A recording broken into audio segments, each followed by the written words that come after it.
여러분 안녕하세요. 티볼트TV 티볼트입니다.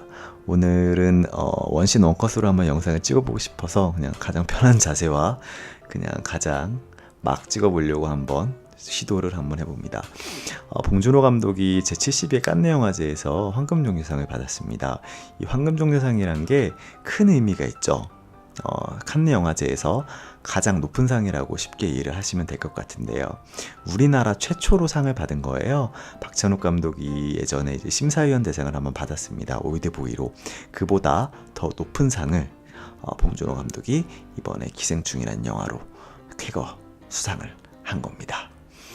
예전에 또 이제 전도연 같은 경우도 밀양으로 여우주연상을 받았었는데 이렇게 막상 황금종려상까지 받으니까 좀 기분이 묘한 것 같아요. 우리도 이제 우리의 문화가 이렇게 널리 퍼져나가는구나 이런 생각도 들고, 요새 뭐 BTS도 인기 많잖아요.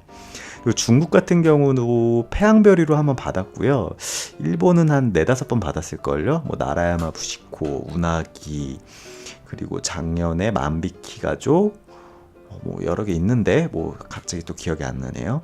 근데 우리나라는 최초로 받았기 때문에 좀 같은 동아시아 국가로서 영화도 이제 좀 굴리지 않는다라는 좀 느낌도 들고, 영화 강국이잖아요. 원래 우리나라가 자국민이 이렇게 자국 영화를 보는 나라가 그렇게 많지 않습니다. 뭐 인도 뭐 이 정도를 꼽을 수 있는데 역시 우리나라도 이제 최초로 이걸 받았기 때문에 좀 되게 자부심? 자긍심 같은 게 좀 생기네요. 그것과 더불어 사실 최근 같은 경우에 우리 영화 시장이 굉장히 침체기였거든요. 자국 영화, 한국 영화가요.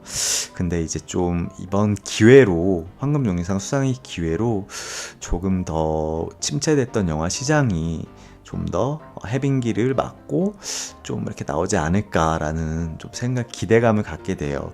사실 뭐 박찬욱 감독, 그리고 봉준호, 그리고 뭐 김지훈, 뭐 여러 감독들이, 좋은 감독들이 많이 나왔었잖아요. 그래서 어느 정도 르네상스가 끝나고 좀 그 대를 잇는 감독들이 좀 안 나온다라는 생각을 저는 많이 했었거든요. 젊은 감독들. 뭐 그래, 나홍진 감독도 괜찮은 감독이지만 그 이후에 또 이렇게 좀 연이 안 닿았던 것 같아요. 그래서 좀 한국 영화를 좀 회의적으로 저도 바라보는 사람 중에 한 명이었는데, 한국 영화의 미래가요, 홍콩 영화 시장처럼 좀 급격하게 무너지는 게 아닐까라는 생각이 좀 들었어요. 물론 올해 초에 그게 뭐죠? 이제 류승룡 주연한 영화가 뭐 1000만 넘게 흥행을 하고 아주 좋은 성과를 냈지만, 그럼에도 불구하고 좀 진지하고 좀 괜찮은 영화가 예전보다는 확실히 많이 줄었다라는 생각을 했었거든요. 근데 이번 기회에 한국 영화도 다시 한번 도약할 수 있는 기회가 왔으면 좋겠다라고 생각을 합니다. 여튼 봉준호 감독의 수상을 정말 다시 한번 진심으로 축하드립니다. 그리고 더불어 또 드리고 싶은 얘기가 있어요.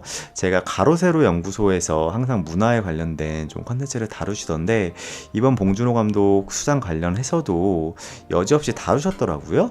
근데 그분들은 항상 영화 자체도 좌파 우파를 나누시는 것 같아요. 물론 봉준호 감독이 정의당 당원이었고 정치적으로 여러 목소리를 낸 건 사실입니다.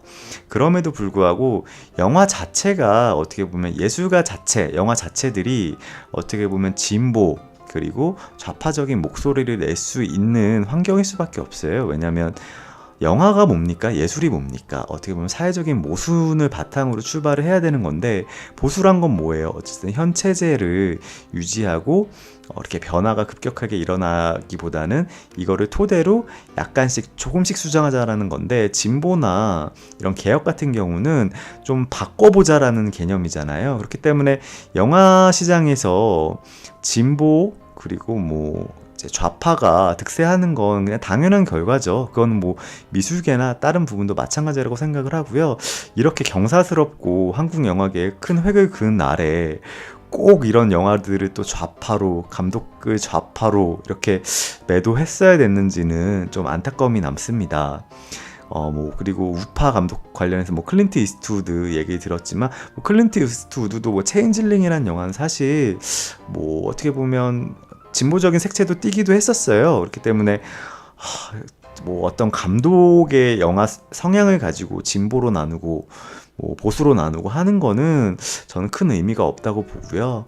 그 감독의 그 메시지가 뭐 사회적인 문제가 됐건 그 사회적인 문제를 건드리는 게 저는 더 어떻게 보면 보수와 진보를 떠나서 사람들에게 큰 울림을 줄 수 있다고 봐요. 그렇기 때문에 너무 가로세로 연구소는 좀 그런 이분법으로 나누는 문화조차도 정치는 어쩔 수 없지만 문화조차도 이분법으로 나누는 거는 좀 그만하셨으면 좋겠다라는 생각을 했습니다.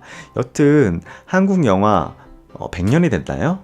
저도 지금 갑자기 기억이 안 나네요. 한국 영화 역사상 가장 큰 쾌거 중에 하나입니다. 봉준호 감독 진심으로 축하드리고 저도 개봉하는 날 꼭 기생충을 보러 가겠습니다. 지금 너무 기대하고 있습니다.